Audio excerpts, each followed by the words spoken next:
Vía Pública. ¿Cómo están ustedes? Muy buenas noches, bienvenidos a Vía Pública. Chile registró una, escuche bien, muy leve mejoría en la evolución de la pandemia y los nuevos casos de COVID-19. Por segundo día consecutivo se volvieron a situar por debajo de los 4.000 casos nuevos, pero las autoridades sanitarias, con justa razón, porque no nos vamos a volver a equivocar, llamaron a no confiarse, ya que la situación en el país sigue siendo muy grave. Por ejemplo, si miramos la región metropolitana, que tiene esta mejoría leve en algunos puntos, hay regiones, mire, si usted mira el informe epidemiológico del MinSal de anteayer, que está en la página de MinSal, Biobío, deje acordarme exactamente, Antofagasta, región del Biobío, región de O'Higgins, estaban particularmente esas tres muy difíciles, muy complicadas. Entonces hay que estar muy finos en la reacción. Nosotros esperar desde nuestras casas, qué duda cabe. Dicha leve mejoría se manifiesta en un 14% menos de casos confirmados a nivel nacional. Pero insisto que hay varios focos que pueden estallar en cualquier momento, con grandes complicaciones de contagios. Además, bajó afortunadamente la positividad de los exámenes de PCR. Eso quiere decir que el examen PCR, el que se hace a una persona que tiene los síntomas, qué porcentaje de las personas a las cuales se les toma el PCR aparecen positivas. Ese ha ido bajando con el tiempo. Bueno, eso también es una buena noticia. Sin embargo, aún hay una cantidad, y esta es la parte complicada, una cantidad de pacientes que deben ser trasladados progresivamente a las unidades de cuidados intensivos y también a otras regiones. Eso es muy difícil y eso tiene un rezago.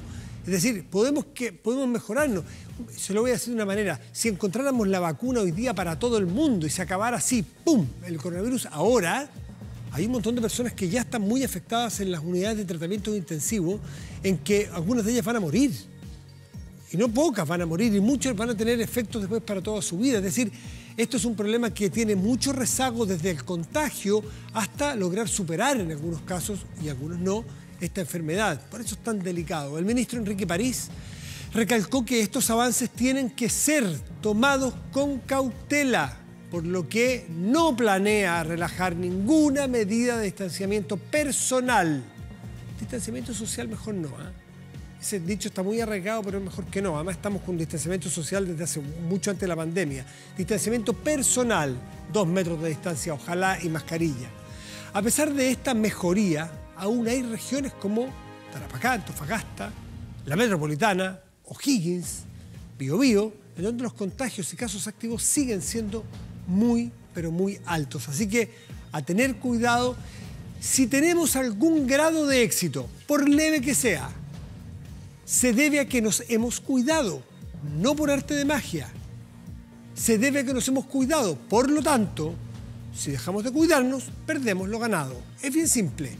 Así que apretar los dientes todavía, que queda tiempo para aguantar y salir de esta. Mientras antes salgamos de la pandemia, menos gente se nos muere. Mientras antes salgamos de la pandemia, antes podemos recuperar la economía, puestos de trabajo que tan mal lo están pasando muchas familias en nuestro país. Todo está encadenado, pero lo fundamental es nuestro cuidado y quedarnos en casa en la medida de lo posible. Escuchemos tenemos al ministro París en una declaración. Mire. Hay una muy, pero muy leve mejoría. Sin embargo, esa mejoría leve se contrapone con algunas regiones donde no tenemos la misma situación. La leve mejoría se manifiesta porque hay un 14% menos de casos confirmados a nivel nacional. Sin embargo, en regiones no ocurre lo mismo, y por eso he destacado que en la región de Antofagasta, en la región de O'Higgins y en la región del Biobío todavía mantenemos una tasa alta de contagios, y la variación de la última semana, a pesar de que es menor que la variación anterior, sigue siendo alta. 52% en Antofagasta, 70% en O'Higgins, 73% en Biobío. Así que no debemos de ninguna manera bajar los brazos. Hay quienes dicen que no podemos dar ninguna noticia esperanzadora porque si no nos vamos a confiar. Yo creo que eso es creer que los chilenos y chilenas somos lesos y no lo somos. Claro, dar una situación falsa de mejoría que lleve a que mañana salgamos a las calles y que obviamente que nos vamos a ir a la punta del cerro. Pero si nosotros no mostramos, aunque sea por leve la mejoría, creo que también va a significar una mala señal. Porque también tenemos que demostrarnos a nosotros mismos que podemos mejorar y estamos mejorando fruto de nuestro esfuerzo. Entonces, ni tanto ni tampoco, ni confianza ni todo negro. Porque si es todo negro, la gente va a decir, bueno, ¿de qué sirve mi esfuerzo si igual nos va a ir mal? No, si nosotros nos cuidamos y cuidamos al del lado, nos va a ir bien. Y la muestra es que nos está yendo un poco mejor. Y le muestro por qué. Mire, vamos a ver la siguiente gráfica, ¿le parece? Por favor, señor director. ¿Por qué le quiero decir que nos estamos portando un poquito mejor? Vamos a ver las gráficas de circulación de personas en la región metropolitana. Ayer le contábamos también cómo había ocurrido el lunes y martes. Bueno, sumamos hoy el miércoles, los últimos 3 días, con estas nuevas normativas, con estas nuevas restricciones, con estos permisos, con menos permisos para salir. Esto es lo que ha pasado. Naturalmente, los que están en rojo, todas las cifras que le voy a dar hoy día, las voy a comparar. Ayer eran comparados con la semana anterior, no. Hoy día vamos a hacer otro ejercicio. Vamos a comparar la circulación versus los días 9, 10 y 11 de marzo, cuando todavía ni siquiera se suspendían las clases en los colegios. Todavía, ahí sí que había toda normalidad. Pienso que ya teníamos algún caso de COVID, pero era un Chile normal. Usted iba y venía donde quería. Los niños iban al colegio y las niñitas también. Ya, contra eso nos vamos a comparar, ¿ok? Eso versus lunes, martes y miércoles de esta semana. Los que están en rojo son las comunas, vamos a ir luego al detalle, que están más flojitas en el rigor de quedarse en la casa, pues, por distintas razones. Puede haber razones sociales, económicas, en fin, no se trata de hacer un juicio. Sencillamente estamos narrando, estamos constatando. Las rojas, Quilicura, ¿qué ha pasado con Quilicura, Pudahuel, Cerro Navia, Quinta Normal? Han bajado respecto de marzo, pero han bajado 30, 34, 35, Cerro Navia 38. Necesitamos bajar el 60, 70. Eso necesitamos bajar, esa es nuestra meta, un menos 70. Las con rojo son las que están más rezagadas en la meta. Las amarillas en las que están ahí, en la mitad. Las Condes, Recoleta, Las Condes ha bajado un 47,7 respecto de marzo. Recoleta 46, Huechuraba 48, Estación Central 49,8, Maipú 44,9, Puente Alto 47,2, San Ramón 47. Las azules, las que han bajado más respecto de marzo. Esta semana respecto de marzo en circulación de personas. Esto es medido tecnológicamente, no es una encuesta. A ver, ¿cuáles son? A ver si podemos pasar, señor director, a la siguiente gráfica, porque ahí tengo los números más claritos y listados. Los que están más en azul, miren, Lo Prado ha bajado el 66,1%. Un aplauso a Lo Prado porque es la comuna que más ha bajado circulación respecto de marzo, antes de la pandemia. Ha hecho un esfuerzo.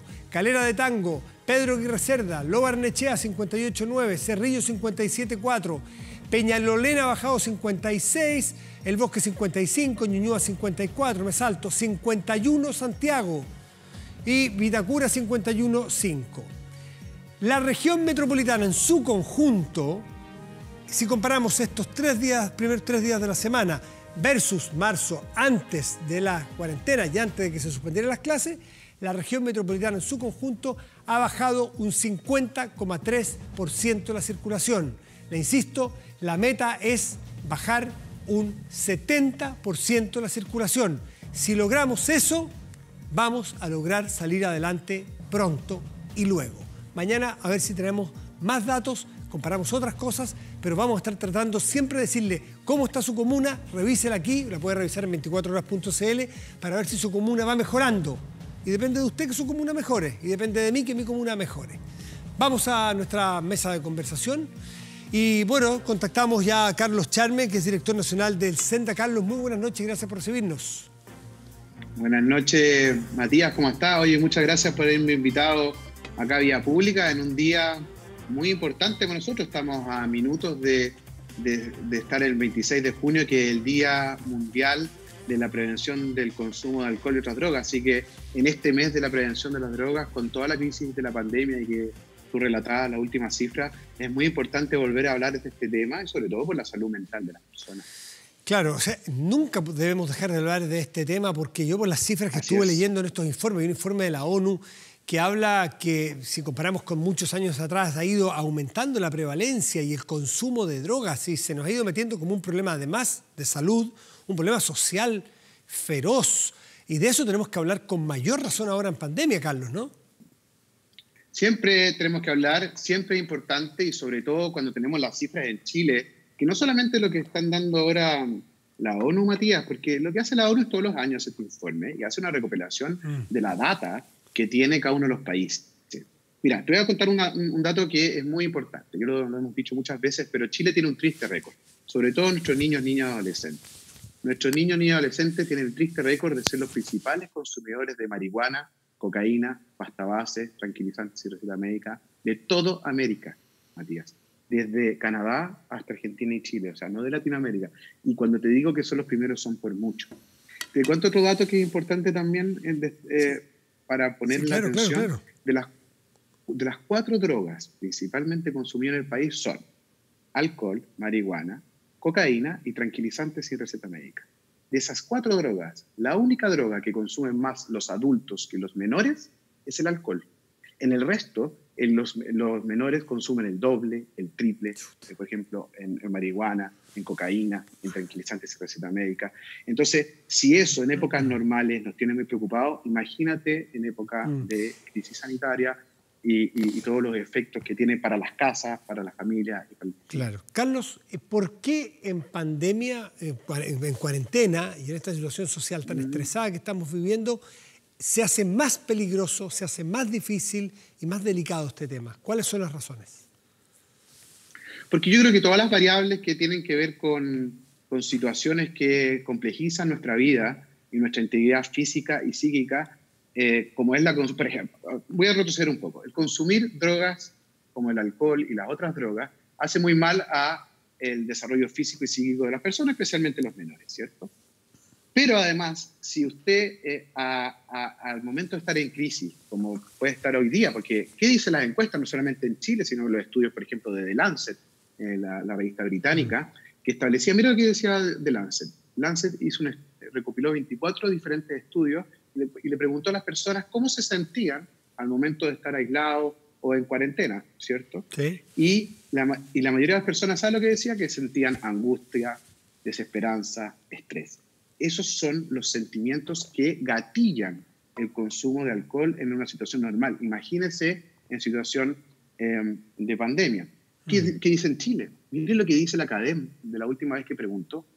Más del 80% de las personas sentían estrés, angustia, incertidumbre, por lo cual también nos lleva a preocuparnos. Pero ¿sabe qué? Hace poco yo anduve circulando en las redes, incluso en este canal me preguntaron cómo se habían comportado el consumo del alcohol y las otras drogas en Chile en pandemia. Yo les dije que no sabía porque nadie sabía, y es por eso que hace 3 semanas que hicimos una encuesta, que hoy día todavía está disponible, una encuesta online, que se la homologamos al Observatorio Europeo de Drogas, con quien tenemos una alianza estratégica, al igual que con el NIDA americano, pero el SENDA tiene este convenio con el Observatorio Europeo de Drogas y le homologamos o le copiamos, en buen chileno, esta encuesta y la empezamos hace 3 semanas, los europeos y nuestros técnicos y el panel de técnicos que hicimos con gente de la Universidad Diego Portales, con la Universidad Católica, con expertos del Ministerio de Salud y del Ministerio del Interior y de Senda, nos dijeron que a lo menos teníamos que hacer 1000 encuestas online para ver cuáles son las prevalencias de consumo, el por qué están consumiendo alcohol de otras drogas,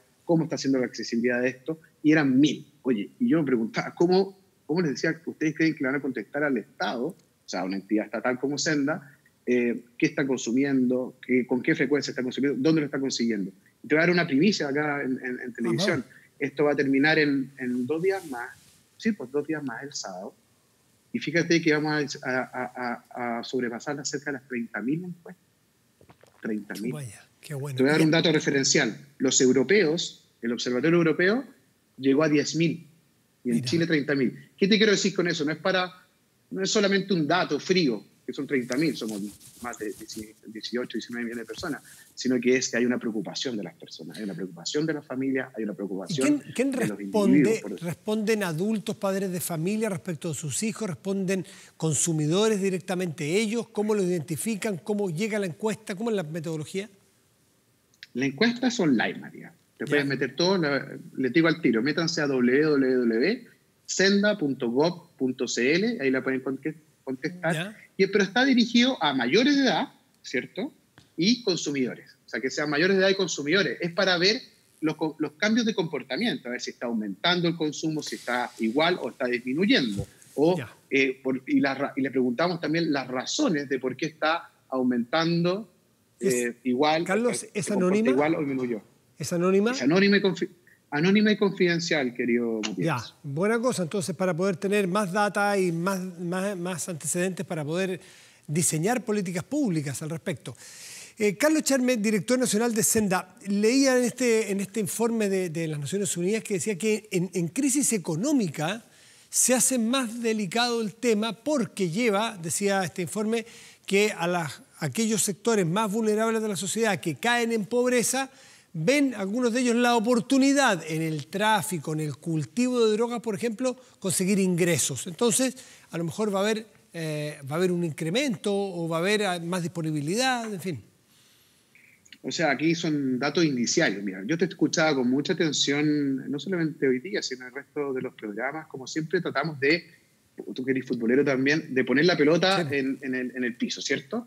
Y decir, ojo que lo que está diciendo la ONU ahí es, observemos con cuidado. Tenemos datos indiciarios recién. ¿Y qué toma como referencia la ONU? La crisis del 2008, ¿cierto? La crisis subprime. Eso, exactamente. ¿Y qué es lo que pasa en 2008? ¿Qué es lo que emerge de esa crisis? Dos fenómenos, tanto en la oferta, que tiene que ver con el narcotráfico, o sea, con la disponibilidad de la droga, como la demanda, que es el consumo, que es lo que nosotros nos dedicamos a hacer. De la oferta, lo que tú decías, efectivamente, cuando hay menos recursos económicos, cuando hay más crisis económica, empiezan a diversificarse y el crimen organizado, porque el narcotráfico es una manifestación del crimen organizado, hay que recordarlo siempre, empieza a permear. Pero en la demanda, o sea, en el consumo, ¿qué se dio en 2008? Dos efectos. Primero, emergieron nuevas drogas, ¿cierto? Y segundo, nuevas formas de uso. Y eso es lo que vimos que pasó en 2008 y eso es lo que hoy día estamos preparados para enfrentarnos. Y por eso, déjame con mucha paciencia, retroceder a lo de la encuesta. ¿Por qué pone la encuesta? No solamente para focalizar la política pública hoy día, sino que para aprender de la crisis. Porque esta no va a ser la única crisis que tengamos. Y además no sabemos cuándo va a terminar, si va a venir una segunda ola, o si vendrán unos años más, o en una década más, o otra generación, no sé. Pero es importante aprender de las crisis. Bueno, para qué te voy a meter en otros temas que estamos leyendo, pero estuve leyendo sobre, mira la locura de cómo fue en la antigua Atenas la peste, y la peste así como hoy día, de virus. Y las cosas no han cambiado, se han hecho antiguas las noticias, pero siguen tan frescas.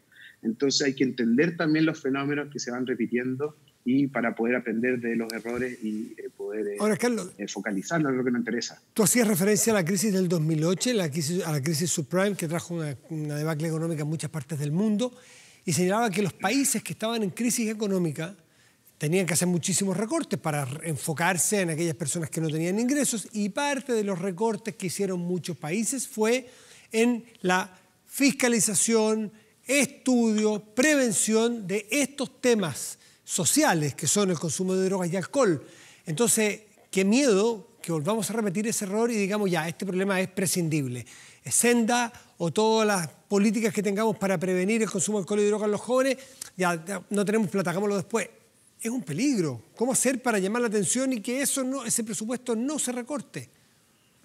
Mire, el presidente cuando lanzó el 2 de abril del año pasado el plan Elige Ir Sin Drogas, el plan que está basado en la evidencia de lo que se hizo en Islandia y otros 22 países, ¿cierto? Y ahí está dentro de las prioridades del presidente. Yo le puedo decir que en esta discusión presupuestaria hasta el momento estamos ahí, bueno, estamos en la marcha exploratoria, pero yo tengo el compromiso fehaciente, presidente, y de hecho hace 2 semanas cuando estuvimos lanzando la ley antinarco, en esta reforma a la ley 20.000 había un endurecimiento, una persecución especial por el narcotráfico de los bienes, pero había acompañado de algo muy importante, que era cómo fortalecíamos el servicio que me toca a mí dirigir, Senda, para darle más recursos, ¿cierto? A través de la incautación de bienes, pero también del presupuesto de la nación. Ahí nosotros hasta el momento no deberíamos tener grandes cambios. Ahora, eso pasa de manera transversal en todos los países, o sea, son necesidades múltiples ante bienes escasos. No voy a ser yo el primer director de Senda que va a pedir menos recursos, pero lo que quiero decir es que sí nosotros entendemos que estamos involucrados dentro de un sistema y que cuando hay necesidades tan primordiales como lo que tiene la nación hoy día, como son la salud, como son la salud mental, por eso lanzó el presidente también la salud. Hay una directa relación salud mental y consumo de drogas, ¿no es cierto? Directísimo. Por supuesto. Directísimo. Directísimo. Claro. Acuérdate del deterioro que tiene en nuestros niños y adolescentes y en los adultos, pero especialmente en los niños y adolescentes, el consumo de alcohol y otras drogas. Mira, ¿tú has escuchado alguna vez, Matías, por ejemplo, que la marihuana es una droga blanda, por ejemplo? Bueno, se suele tratar así respecto de las heroínas, de las cocaínas y las pastas bases, claro. Yo te voy a contar que eso, de blanda, poco, o sea, no tiene nada. Y segundo, te voy a contar que nosotros atendemos cerca de 8.000, 9.000 niños y adolescentes en nuestros más de 508 centros de tratamiento de todo el país, que por cierto están funcionando en pandemia, así que aprovecho de contarles, de recordarlo. Pero estos 8.000 niños, el 70% de ellos, de nuestros jóvenes, Matías, el 70% de ellos están siendo tratados exclusivamente por marihuana. 70%. Entonces, el deterioro mental, el conculcamiento, o sea, la afectación de su desarrollo futuro psíquico y físico y de sus proyectos de vida son primordiales. O sea, además, como que tú me estabas hablando de algo muy importante, ¿dónde ponemos nuestro huevo en qué canasta? ¿Cierto? Al final de cuentas es lo que tú me estabas preguntando. Fíjate que las naciones desarrolladas o las naciones o en desarrollo como nosotros pueden hacer toda su energía y poner todas sus energías para educar, para otorgar salud, para otorgar a las siguientes generaciones una mejor calidad de vida que la nuestra, que es lo que queremos todos para nuestros hijos, ¿cierto? Imagínate que tú como nación haces toda esa inversión, pero y eso es bloqueado o boicoteado por la droga. Entonces, la mejor inversión, entiendo yo además, que en crisis sobre todo es la prevención, para que no solamente por la salud mental, sino por el proyecto de vida de nuestros niños no se conculque.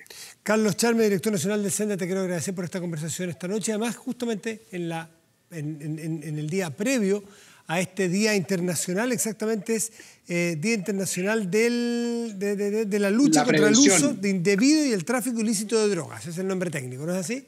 Matías, ese es el nombre técnico, pero déjame invitarte a una cosa. Mañana nosotros en el Día de la Prevención vamos a tener una feria virtual que te pueden meter todos los que nos están escuchando a www.diadelaprevención.senda.gov.cl y ahí van a encontrar material para prevenir el consumo de alcohol y drogas, van a encontrar material de cultura, de deporte, de educación, del IJUP. Ya que no pudimos hacer una feria normal, hicimos, física, virtual. Métanse, está muy entretenida, métanse también a nuestra página web, a los papás, tú eres papá igual que yo, todos los que nos están escuchando, hay mucho material para que, ya que estamos, tú decís, lo positivo de la cuarentena es que estamos todos esforzándonos para salir como nación, como comunidad. Acá ya tenemos una guía de parentalidad, una guía que es para ejercicios de 4 semanas, para que ya que estamos con nuestros hijos en la casa, además aprovechemos de fortalecer ese lazo con nuestros hijos, que el principal escudo protector que tendrán al futuro para prevenir el consumo de alcohol y drogas. Están todos invitados entonces. En Senda pueden entrar a la encuesta también, que me pareció súper interesante para tener más antecedentes. Carlos Charme, muy buenas noches y gracias. Muchas gracias, Matías, a ti. Que estés muy bien. Hacemos una pausa y ya volvemos aquí en Vía Pública.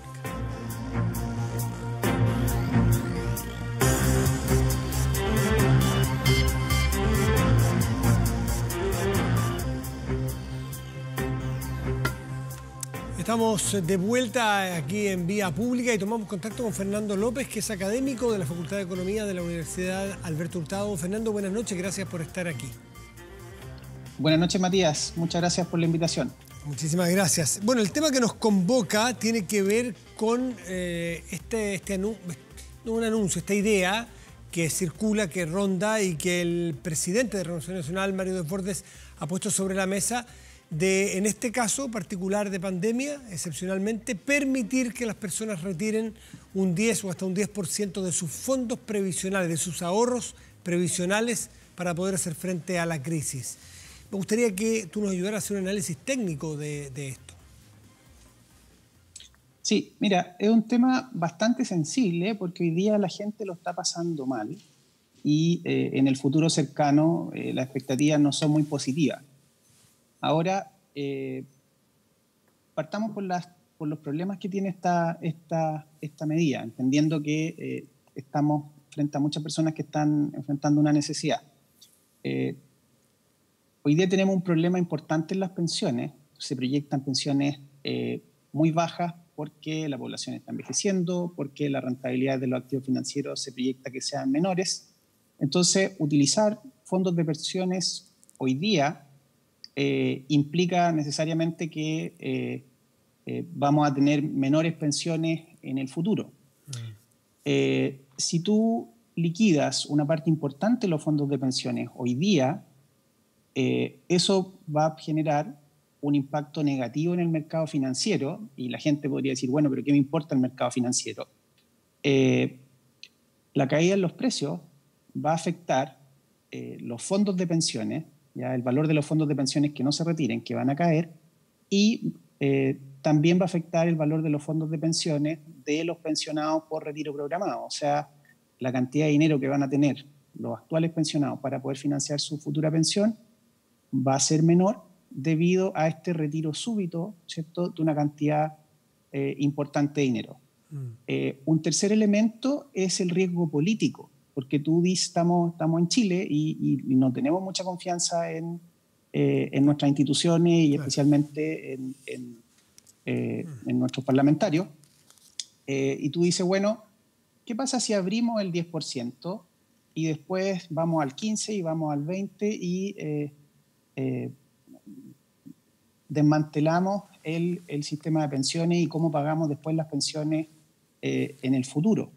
En términos personales, el problema que tiene esta medida es que no lo veo respaldado por estudios serios que fundamenten el diseño, que justifiquen este 10%, que justifiquen a quién va a ir, que justifiquen cómo se va a mitigar o cuál va a ser el impacto que tiene en el mercado financiero, etcétera, una serie de cosas, y cómo esto se integra con el paquete de medidas que ha diseñado el gobierno para enfrentar la crisis, ¿ya? Entonces, hay una serie de detalles que no están definidos y veo que con mucha facilidad surgen propuestas, saquemos el 10, saquemos el 5, y creo que falta o sea, análisis para eso. Por lo pronto, Fernando, un estudio podría decir que, si hubiese un estudio, decir lo adecuado es sacar el 9,7, el 15, el 2, pero el 10 es como, se me ocurrió el 10. Alguien puede decir, a mí se me ocurriría el 20. ¿Por qué no? O en otros países como el Perú, entiendo que podían sacar, corrígeme tú, 80 en algún momento, un porcentaje altísimo. Y los resultados aparentemente no fueron muy buenos porque se gastaron en consumo de productos perecibles, habituales, no fundamentales. Entonces, claro, me gustaría ver si tú tienes experiencias comparadas donde haya pasado esto. Mira, yo creo que el análisis tiene que hacerse en el contexto chileno, porque, de nuevo, el objetivo de los fondos de pensiones es financiar pensiones futuras, y ese problema no lo tenemos resuelto. Y no se resuelve tampoco, incluso con el aumento en la cotización de 6% que plantea la reforma del gobierno. Entonces, esto hay que analizarlo en el marco de las distintas, del paquete de medidas actuales. Aquí no podemos aplicar una receta de otro país. En lo personal, yo creo que un modelo que se podría implementar es un modelo de autopréstamo, en el cual tú no desprotejas los fondos de pensiones, ¿ya? Y que un grupo de personas, y aquí estamos hablando de clase media, ya que tiene un flujo regular de cotizaciones, pueda usar una parte de estos fondos y después pagar cuando recupere el empleo, recupere su ingreso, etcétera, de manera que sus fondos de pensiones y su pensión futura no se vea afectada. Y esto, una de las ventajas que tiene es que no desvestimos el santo de la pensión futura para resolver el problema actual, permite liberar en parte recursos para que las medidas del gobierno se focalicen en personas que no tienen estos dineros, y además es algo que de cierta manera ya está funcionando con un esquema distinto. O sea, si tú piensas, por ejemplo, en los créditos de las cajas de compensación, las cajas de compensación le prestan dinero a los pensionados y después se lo cobran de la misma pensión. ¿Ya? De hecho, las tasas de esos créditos son del orden de 20%. Yo creo que una innovación financiera interesante sería que los pensionados, bajo ciertas condiciones, que hay que estudiar cuánto, en cuántas cuotas, bajo qué condiciones, etcétera, que hay que estudiarlo, un pensionado pueda retirar fondos hoy día para aliviar una necesidad inmediata, coyuntural, y que eso, si es que paga algún interés, eso vaya a su mismo fondo de pensiones. O que, no sé, su pensión futura disminuya en una fracción. Es difícil. Pero ahí tiene una... ¿Cómo? Es difícil después cobrarlo, digamos, porque es personas que no necesariamente van a tener flujos para pagar esas obligaciones. Y van a decir, bueno, pero claro, ¿qué tanto si me debo a mí mismo? Es distinto, no hay nadie que me va a perseguir, por así decirlo, un banco, una financiera que me va a perseguir para que yo le pague. Hoy día las cajas de compensación, y te menciono eso porque es lo más cercano que tenemos, te hacen, el repago se hace vía descuentos por planilla. Por ejemplo, si tú como trabajador pides un crédito con una caja de compensación, ¿ya? Cuando tu empleador te paga el sueldo líquido, él retiene una parte que va a pagar el 10% de tu previsión, el 7% de salud, etcétera, y una parte de eso va a pagarle a la caja de compensación. Entonces el mismo empleador es el que le paga a la caja de compensación. En el caso del pensionado, el pago a la caja de compensación se hace de la misma pensión. Tú recibes una pensión de 200.000 pesos y pagas una cuota de, no sé, 20, 30, 50.000 pesos a la caja de compensación, y eso va directo, va de la institución financiera, ya sea FP o compañía de seguro, que te paga la pensión, retiene esos fondos y se lo paga directamente a esta caja de compensación. Por lo tanto, el riesgo de crédito es bastante menor. De hecho, me cuesta el hecho de tú podrías reducir las tasas que cobran estas instituciones bastante bajo esta modalidad. Fernando, ¿y a ti te parece que si se hace eso, hacerlo del modo que tú lo planteas, con devolución, en fin, debiera estar restringido a qué tipo de uso o libre el uso de las personas que retiraran un porcentaje de sus fondos? Si volvemos al modelo de las cajas que funciona hoy día, en realidad hay bastantes usos que no están restringidos. O sea, si tú pides, por ejemplo, 1 millón de pesos, tú no tienes que explicar para qué quieres ese dinero. Tienes que cumplir con una serie de requisitos que son bastante livianos y tienes los fondos, porque desde la perspectiva del riesgo de crédito es bastante bajo porque se te paga directamente, ya sea desde el empleador o desde tu pensión. Incluso, por ejemplo, alguien que está trabajando, si pide un crédito con una caja de compensación y después te despiden, una parte de ese finiquito va a pagar este crédito con tu caja de compensación. Y si quedaste debiendo algo y quedaste desempleado, una vez que vuelves a encontrar trabajo y te empleas formalmente, se vuelve a activar este repago. O sea, la deuda esta te persigue mientras tengas empleo formal.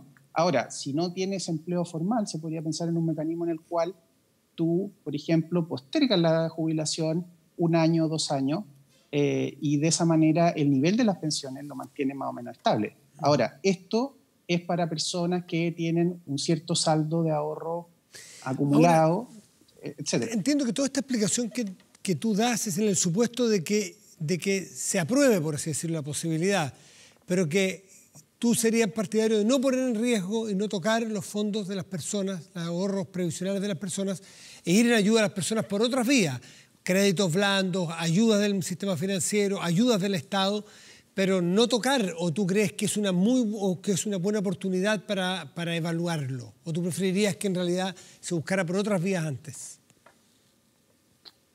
Hoy día los fondos de pensiones son insuficientes para resolver el problema de las pensiones, y es un problema importante. Entonces yo lo usaría como último recurso. Sin perjuicio de esto, yo creo que hoy día hay espacio para que los fondos de pensiones permitan a las personas conseguir préstamos a niveles mucho más baratos que lo que le ofrece hoy día el sistema financiero, siempre que esto sea bajo condiciones que aseguren que esa inversión de tus fondos de pensiones se recupera y se recupera con una rentabilidad y de cierta manera te ayuda a construir tu pensión. De hecho, creo que incluso eso contribuiría a la legitimidad del sistema, porque los fondos de pensiones no solo ayudarían a financiar tu vejez, sino que te darían una ayuda inmediata. Está bueno el sistema, porque la validez del modelo es el que está más en pugna. ¿Y te parece problemático desde el punto de vista político y cultural, si se quiere, el romper esta, voy a inventar la palabra, intocabilidad de nuestros fondos de cada uno? Porque no lo podemos tocar. El romper esa cascarita no va a hacer que el día de mañana a alguien se le ocurra el 30, el 40, el 100% si uno quiere sacar la plata. Conversando con colegas es el principal riesgo. O sea, estamos en un país y si miramos en otros lugares en los cuales tú dices, ok, si abrimos el 10%, por poner un número, sí, ¿cómo podemos llegar al 90%, al 100% y después cómo vamos a financiar las pensiones? Y es un tema bastante legítimo. O sea, no sabemos dónde va a terminar este 10%. Y ese claramente es un riesgo y muy difícil de cuantificar. Me quedé metido en el caso peruano que te cité, que fue hace unos 2 años ya, y que el resultado aparentemente fue bien malo. ¿Qué porcentaje se le permitió a la gente sacar? Y no en crisis necesariamente, fue una decisión política. No recuerdo. Pero era mucho porcentaje, ¿no? Era un porcentaje alto. Y creo que se determinó que el consumo había sido a televisores, zapatillas y qué sé yo, y salidas a comer, digamos, la plata que habían retirado. Y es plata que ya no está en el ahorro del futuro de las personas. ¿Será que las personas a veces no se le ha educado, no nos han educado lo suficiente para darnos cuenta que, 1, es plata nuestra, y 2, que es plata nuestra asegurada para cuando estemos ya sin trabajar y eventualmente es heredable a nuestra familia como nuestro patrimonio? A lo mejor no lo hemos comunicado como debe. En realidad no pasa mucho por educación. O sea, hay un tema que tiene que ver con la educación y que no se ha explicado cómo funciona el sistema de pensiones. Tampoco se ha preguntado sobre muchos elementos de su diseño. Aquí se armó, si pensamos en el diseño del sistema de pensiones, esto es como una casa en donde las condiciones económicas te limitan el monto de pensiones que pueda dar, independientemente del diseño. Pero dentro de ese marco, a la gente no se le preguntó, ¿usted quiere más patio o menos patio? ¿Usted quiere 2 dormitorios o quiere uno grande? ¿Usted quiere una ventana grande o ventanas pequeñas? Y hay harto espacio, digamos, para hacer ajustes en términos de diseño. En términos de del nivel de pensiones a financiar, eso está limitado, pero poco se ha preguntado y poco se ha escuchado y poco se ha hecho un esfuerzo por incorporar la opinión de la gente en lo que tiene que ver con el diseño del sistema de pensiones. El otro tema que tú planteas respecto a educar y que, oye, no usemos los fondos de pensiones en consumo de corto plazo, eso difícilmente la educación lo resuelve porque tenemos una tendencia a consumir más hoy y preocuparnos menos del futuro. Por mucho que tenga educación, la gente va a tender a gastar más hoy día y va a llegar en peores condiciones a su vejez. Entonces necesitas que el ahorro sea obligatorio. Por supuesto. Fernando López, académico de la Facultad de Economía de la Universidad Alberto Hurtado, muchísimas gracias por esta conversación a esta hora de la noche. Que estés muy bien. Gracias a ti. Muy buenas noches. Hacemos una pausa y volvemos aquí en Vía Pública.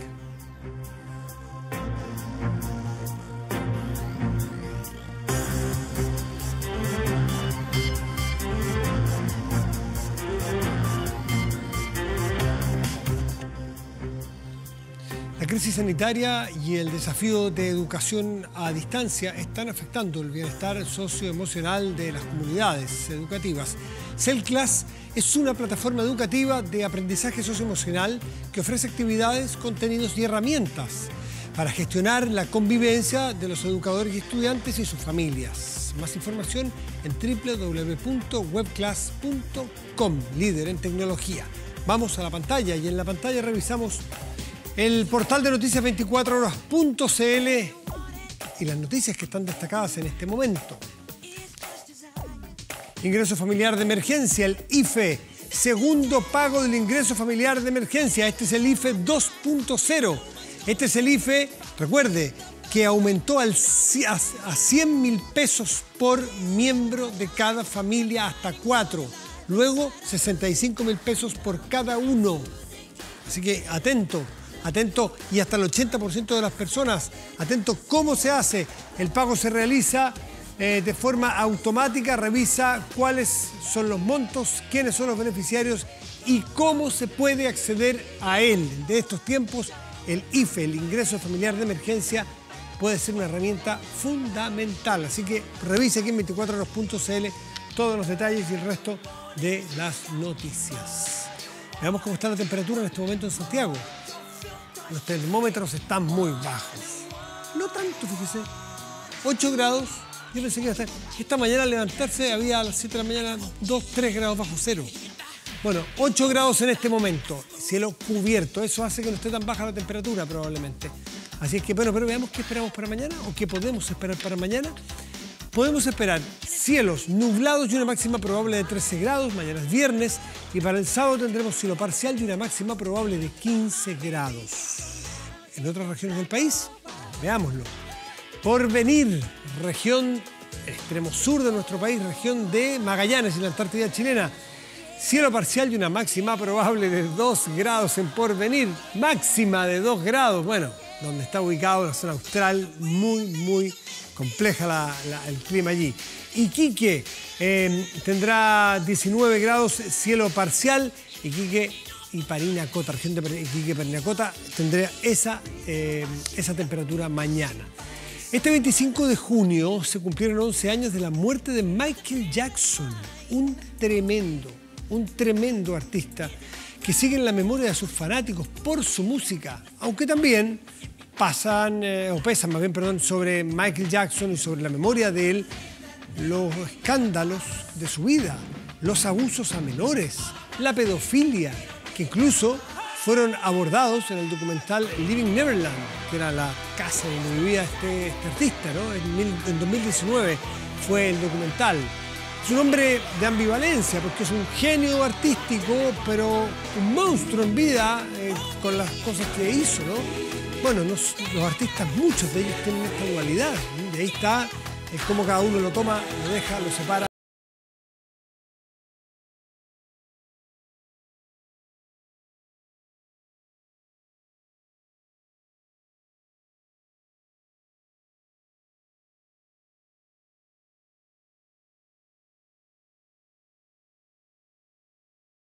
Está por todo aceptado que eso no, pero la calidad musical tampoco se discute, está bien claro entonces el juicio histórico, por así decirlo, a Michael Jackson. La voz de Michael se apagó en 2009, cuando fue encontrado en su habitación, sin vida debido a una sobredosis de analgésicos. Uno de los momentos que estremeció al mundo entero, sin duda, era un ícono pop, un ícono de los tiempos, Michael Jackson. Hoy, con parte de la música del rey del pop, justamente despedimos Vía Pública. Muy buenas noches y gracias por venir.